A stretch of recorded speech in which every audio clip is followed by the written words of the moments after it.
Every time we get somebody wrong in UFC, we should try to imitate them in the next video. We never get anything wrong. That's true. And we also never say anything That's distinctly true? enough. Have you seen Edmund Shabazian get his... We own up to our losses. If he had an IQ above maybe, I don't know, 4, it'd be a bit better. How should I intro this thing? No, just have it be Chris Barnett again. Yes.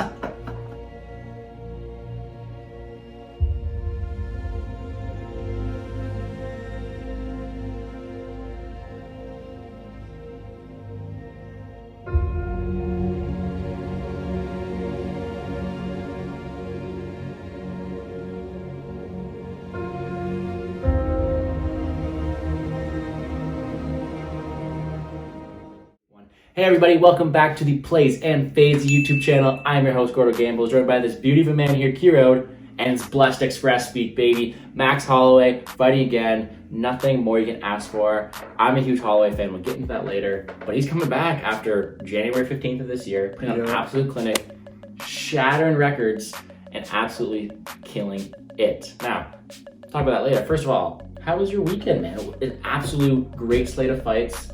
As you saw earlier, the Chris Barnett spinning kick, the war between Gaethje and Chandler. There were so many highlights. What was your favorite part of that card? I don't know. It was an incredible card. Usman keeping his belt, Rose keeping her belt. I mean, quite a crazy weekend. Obviously, that Gaethje and Chandler fight was one of the highlights for everyone. But yeah, it was a great card overall. Hard to choose one moment that stood out above the rest.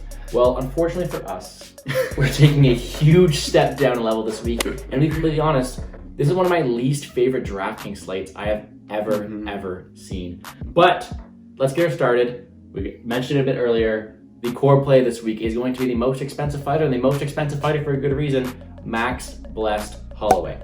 Before I let you take this away, I just gotta say, man is shattering records. He out here with a score last time out of 209 points, and he's facing guys who fought in 2 years.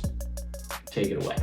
Yeah, I mean, this is an interesting one because obviously Holloway is coming off one of the greatest UFC performances of all time. I mean, almost 500 significant strikes landed, and as you said, he put up 209 points, which is one of the highest scores ever put up on DraftKings. I think it is. It is the highest score ever put up on DraftKings. I mean, it's hard to argue with that, and that's why he's at a price tag of $9,500. So we do like him a lot. However, Yair Rodriguez is no scrub. Kattar was coming up, and he had a pretty big hype behind him before that fight. A lot of people expected him to do well, and now it's kind of completely reversed. People expect Max Holloway to absolutely destroy this guy. However, Yair Rodriguez, as a kickboxer, is a different fighter than Kattar was. So, I mean, $9,500, 209 points. Hard to argue with that. He's in your optimal lineup every single time at 209 points.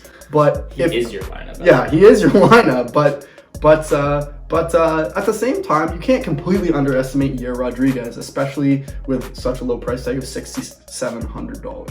Yeah, I get what you're saying, that we have to be careful. Yair Rodriguez is a top prospect, but this is Max Holloway's fight to lose. This guy is a DraftKings beast. You know, he's just like the Marab, where he does one thing really well and accrues a lot of points. Holloway goes out there, puts up volume for 5 rounds, and I think he goes out there and scores really big. He's going to be super high owned, and for very good reason. Moving on to an underdog we like this week. As we talked about a bit earlier, this is a card that we don't love a ton, and a big part of that is because it's hard to find underdogs that we really like the matchup of this week. If we had to look at any of them, I think that Colin Aglin has a better shot than his line indicates. We all know Woodson as this freak of nature. He looks like Slenderman, and rightfully so. Rightfully so? What does that mean? This is what he looks like. Whoa. No, it'll be over your face. But I just think that Colin Aglin has more of a chance than $7,000 does indicate. I know it's really thin, scraping the bottom of the barrel, but Aglin has good pressure. He's known to have a decent chin. It is a huge step up in competition, but we've seen Woodson fold under pressure sometimes. And on the flip side, Woodson at that super high price tag doesn't really appeal to me that much either. He doesn't score that high. He uses his range to keep people out at distance. Even has some decent wrestling chops, but I think that out of all the underdogs, I think Aglin has a good chance of making it go the whole 3 rounds, barging in, punching forwards in combinations, and I think he'll be able to score a decent amount of points.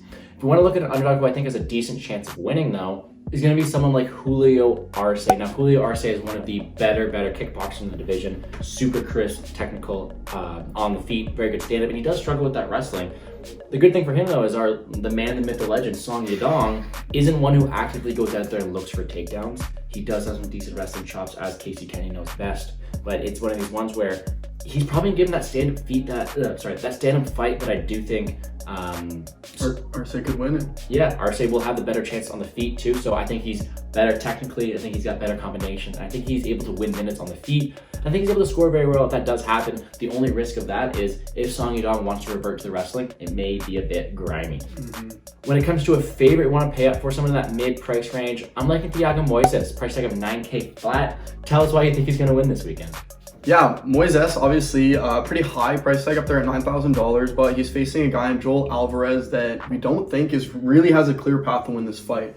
I mean, Alvarez, his past 2 fights, has put up a decent amount of points, but against weaker opponents and by submission. And we just don't think that Moises is really going to put himself in a situation where he's going to get submitted on the ground. His ground game is pretty good. And if this fight stays more or less on the feet, we think that Thiago obviously has a big advantage.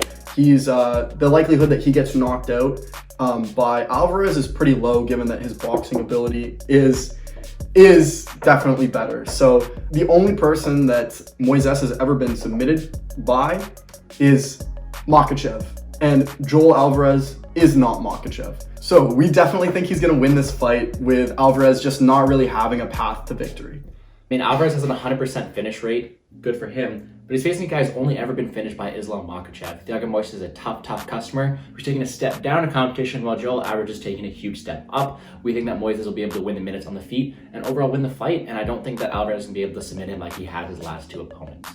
All right, next up is probably, other than Holloway aside, the fight of the night right here. We have Miguel Beza facing Chaos Williams. 2 guys with just a ton of power, very electrifying fighters. Chaos Williams came to the UFC, 2 finishes under 48 seconds, and Miguel Beza had an undefeated record until his absolute war versus Santiago Ponzinibbio. Just 2 guys with a lot of power, a lot of possibilities. What side do we want to be on in this fight? Yeah, I mean, this is one where we definitely are on the side of Miguel Beza. I mean, Caramel Thunder. Top 10 anime betrayals, whoever decided that was his nickname. Caramel Thunder is a sick nickname.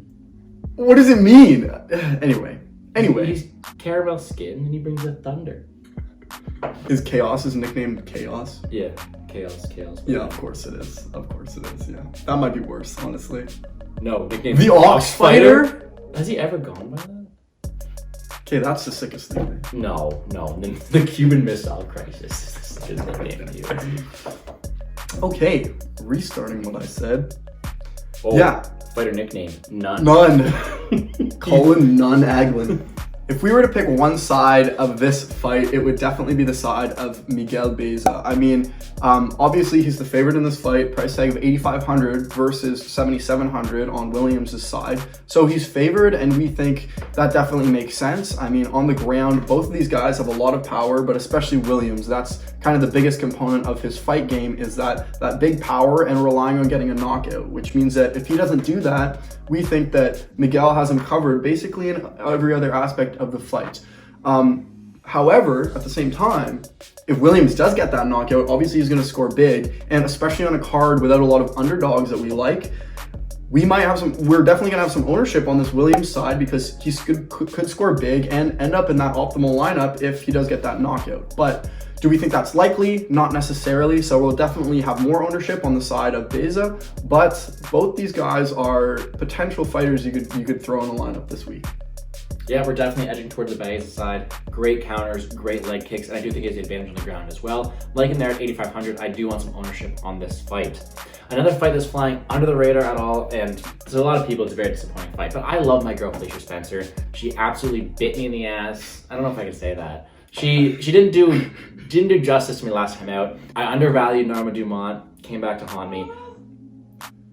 We're believing that in the video. The main reason I took Felicia Spencer last time out against Norma Dumont was I believe she was taking a huge step down in competition. And whereas Norma Dumont did live up to expectations that others thought she would have, there's an even bigger step down in competition with Leah Lepsin, all right? Felicia Spencer went all 5 rounds with Amanda Nunes. She went all 5 rounds with Cyborg. This girl is able to keep up with the best division, and when she faces these scrubs, she goes out there and she dominates. All right, I'm not calling Megan Anderson a scrub. She's a top person in the division, and she dominated her on the ground. I think this is someone in Leah Letson who hasn't fought since 2018, who's going to get a vet lesson this week, and it's one of these options who's going to be very, very low owned at that top price tag. But if you want a GPP play, I think Felicia Spencer gets a sub. I think she gets a finish on the ground.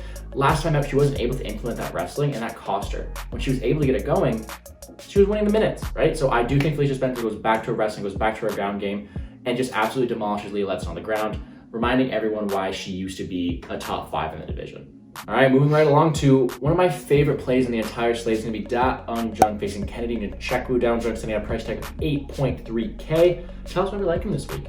Yeah, I mean, this is definitely a fighter we really like because we really like the matchup that he has, but he's only at a price tag of 8,300. Unlike a lot of the other people that we've talked about, they're kind of up there in the salary range, but this guy is a guy that you can get for a little bit cheaper, even though we think he has a really good matchup against Nchekwu. I mean, this guy is better on the feet. He's very durable.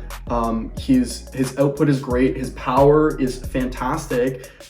Versus a guy in Nchekwu who last time out, I mean, only put up 30 strikes and got a win that he only scored 57 points in. I mean, he let a guy tire himself out on top of him for 2 rounds and then got that knockout, but that's not really what you want to see for scoring on DraftKings. I mean, getting a 1-punch knockout in the 3rd round is not that great for the scorecard on DraftKings, whereas the power, the takedown ability, the wrestling, the ground control time, and the output on the feet, we all like from Da Un Jung over Nchekwu in this fight, which means that we definitely think he can score big. He put up 112 points in his last win with 8 takedowns. So we definitely think that he can take advantage of that with Nchekwu, who has no ground game whatsoever, and we think he has the advantage on the feet. So $8,300 is a great price tag for that package of things in a fighter, in a matchup.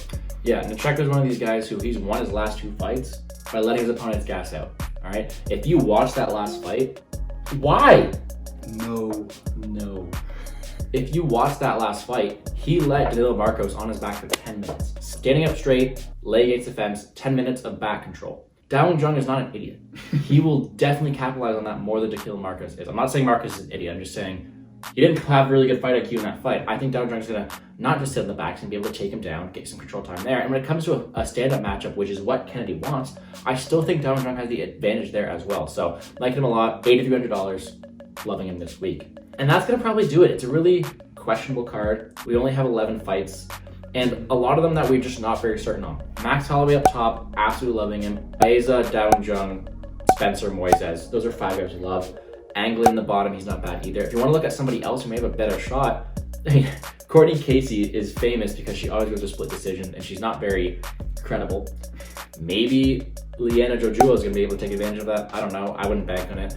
I prefer someone like Anglin. I prefer someone like Arce. I prefer someone like Williams. DeLima may have a shot, but he's famous for gassing. I don't know. It's a huge, huge mess of a card. But remember, guys, we got the best box in the UFC fighting this weekend.